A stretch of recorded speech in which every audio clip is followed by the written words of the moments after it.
This is the first political run for Omaha attorney Bart McLeay. He's represented Nebraska as a special assistant attorney general, but now he's looking to represent the state in Washington. I've continued serving Nebraska farmers and ranchers by fighting for landowners' rights. I fought for landowners along the Niobrara River against the federal government, and we won. I'm joined now with U.S. Senate candidate Bart McLeay. Thank you for joining us this morning. Well, thank you, Shelby. I'm so happy to be here. Getting right down to business, we've seen a back and forth between your fellow candidates Ben Sasse and Shane Osborne. You've stayed out of that crossfire. Do you think that will benefit you next Tuesday? Well, I hope the voters will just consider the overall campaigns of the candidates. I've tried to run a positive campaign. I've been funded by Nebraskans, not by special interest groups or Washington, D.C. super PACs. And I've tried to lead with messages. And I think my message is starting to be heard. I've talked a lot about agriculture, and I've talked a lot about fighting for Nebraska rights and values in the United States Senate, and feel qualified to do that. Speaking of Ben Sasse, he has claimed along the campaign trail to be the only candidate with a replacement for Obamacare. You've had a replacement in place for months now that you've spoken about. I have. In fact, at the first debate was where I formally said it on a television camera, where I identified the specific plan. There's a plan by a representative from Georgia named Tom Price. It's H.R. 2300 for those viewers who are very interested in looking it up. But it's a great plan, and it can be seamlessly installed after Obamacare is repealed. And it provides things that Nebraskans and other Americans want. Refundable tax credits, it allows for portability, it provides a best practices defense for doctors, and numerous other parts of it that people will like. Senator Johanns has always voted against Obamacare. How do you realistically believe you could repeal it when the equation isn't going to change at all? You know, I think that we are going to still see some parts of Obamacare roll out.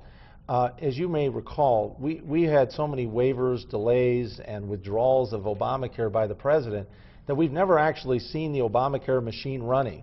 I predict that the machine will not work in the end, and that we will have to have a replacement, or we're going to be onto a single-payer system, which I know Nebraskans don't want, and I believe most Americans don't either. Let's talk energy a little bit, whether it be energy independence with the Keystone XL pipeline or making better use of ethanol and wind energy. How do you plan to fight for Nebraskans when you're in Washington? I am a very big supporter of ethanol, and I've talked a lot about it on the campaign trail, and I've explained to ethanol producers how it is that I would go about defending their interests in Washington. Not only is it lower greenhouse gas, a cleaner fuel, a lower cost, but there's also reasons for supporting ethanol through what's something called the Renewable Fuel Standard that find objection in some places. I know as a lawyer that there have been attempts made by ethanol distributors to put an E15 ethanol pump on the location, and it's been denied by big oil. And I've explained to people that ethanol is not in a barrier-free market, and we need to change that and create a free market for ethanol. And it's just great for our country, it's great for energy, and certainly good for our farmers. Right now we're in an area where Keystone XL pipeline would directly pass through. A lot of landowners have protested this move and don't want it on their land. What would you say to those landowners and voters? You know, I think we need the Keystone pipeline. I know the biggest concern has to do with water, and we have an Ogallala aquifer underneath Nebraska that makes up about 174,000 square miles. You know, the Keystone pipeline only covers about 275 of that square miles. We have extra valves that have been attached. They have satellite technology they're going to use in case of a spill.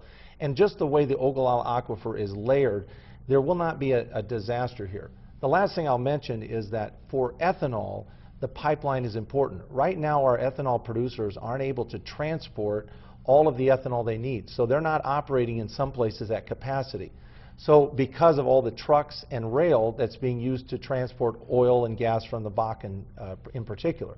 So we need to open up trucking and rail for our ethanol producers, and that's another reason for the Keystone pipeline. Excellent. Well, thank you for joining us this morning. Well, we appreciate it. Well, thank you, Shelby, for allowing me to be here. Absolutely.